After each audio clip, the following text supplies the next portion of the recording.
मेरे सहयोगी मृत्युंजय सिंह जो इस इलाके से वाकिफ भी हैं और एयर इंडिया विमान हादसे को भी वो कवर कर रहे थे, अब मेरे साथ जुड़ गए हैं।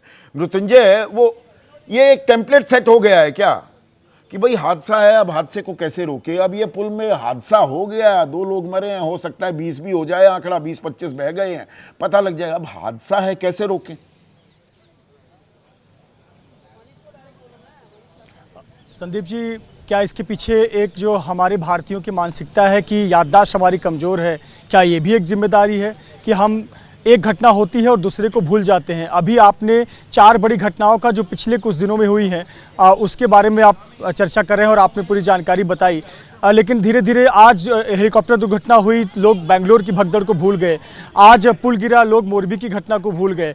और कहीं ना कहीं जवाबदेही बननी चाहिए, लेकिन वो जवाबदेही बनती नहीं दिख रही है। और क्यों नहीं बनती दिख रही है?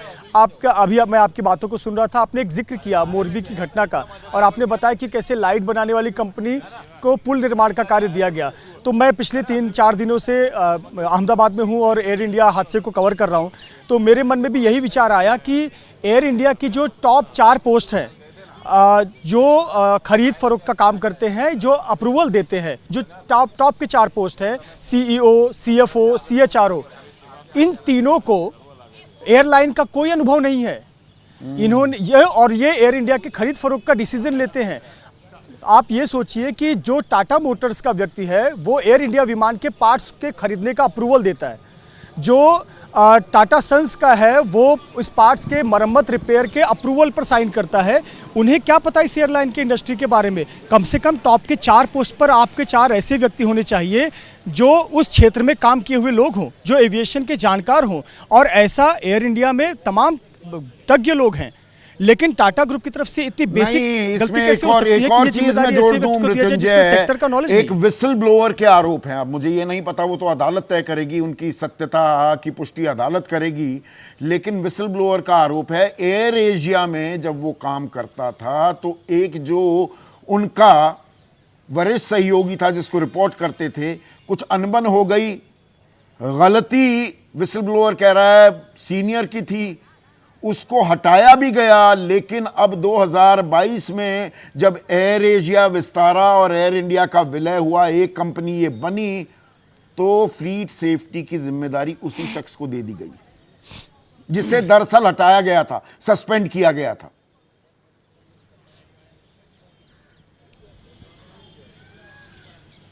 बिल्कुल, निश्चित तौर पर ये आपने जो महत्वपूर्ण एक विषय की तरफ ध्यान केंद्रित किया, और यही पाते हैं कि तब अगर ऐसी सिचुएशन में ऐसे सिस्टम चलता रहेगा तो जवाबदेही तय कैसे होगी?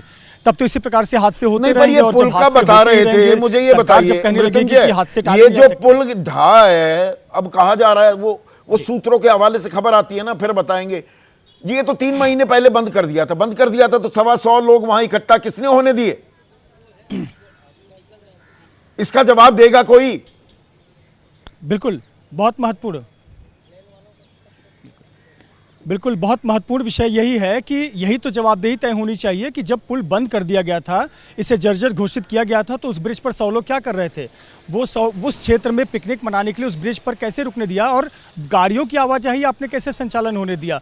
बाइक उस पर आ जा रही है, तो यानी कहीं ना कहीं ये सिर्फ खाना पूर्ति के नाम पर ब्रिज बंद करना, पेपर लगा देना या फिर नोटिस बोर्ड लगा देना, लेकिन उस पर जो इम्प्लीमेंटेशन है यानी वो ईमानदारी से नहीं हो रहा है। सभी को पता है, खुद सांसद आकर बात कर रहे हैं कि शनिवार का रविवार का दिन है, वीकेंड पे लोग परिवार के साथ घूमने जाते हैं और वहां पर 100 लोग घूमने गए हुए थे। तो कोई रोकने वाला होना चाहिए था ना? किस लिए सरकार किस लिए होती है, पुलिस किस लिए है, प्रशासन किस लिए होना चाहिए? अगर वहां पर पुल बंद था तो भाई लोगों को कहिए मत जाइए, हर चीज लोगों पर जिम्मेदारी डाल दें।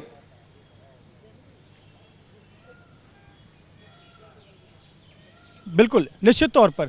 और अगर वहां पर अब नोटिस बोर्ड लगाने के बाद क्या सिर्फ जिम्मेदारी खत्म हो जाती है, या फिर कागजों में रिकॉर्ड कर दिया जाता है कि इस पुल को जर्जर घोषित कर दिया गया? यही तो मोरबी में हुआ था, वहां पर लोग किसकी, और सभी को पता है कि वहां वीकेंड पर भीड़ होती है। मोरबी में भी वहां पर जंग लगी हुई तारें, जिस तरह का काम किया गया उसको ठीक करने के लिए सब ऊपर हाथी के दांत खाने की ओर दिखाने की ओर, कोई कार्रवाई नहीं हुई है।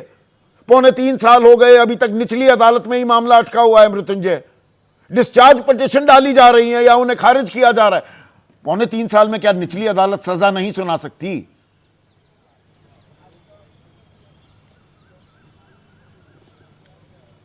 बिल्कुल, कहीं न कहीं ये भी सिस्टम का एक लापरवाही है। जैसा मैंने कहा कि समय के साथ में यादें धूमिल हो जाती हैं हम भारतीयों की, तो हम सवाल भी पूछना बंद कर देते हैं और लोग उस घटना को भूलकर ताज़ा नई घटना हो जाती है, उस पर चर्चा करते हैं और ऐसा ही चलता रहा तो अगली कोई घटना होगी उस पर और भी हम यहाँ चर्चा करते रह पर जाएंगे। राजनीतिक तो कहीं न कहीं तू-तू जवाबदेही तो मैं-मैं एक टाइम फ्रेम बिल्कुल। में तय होनी चाहिए।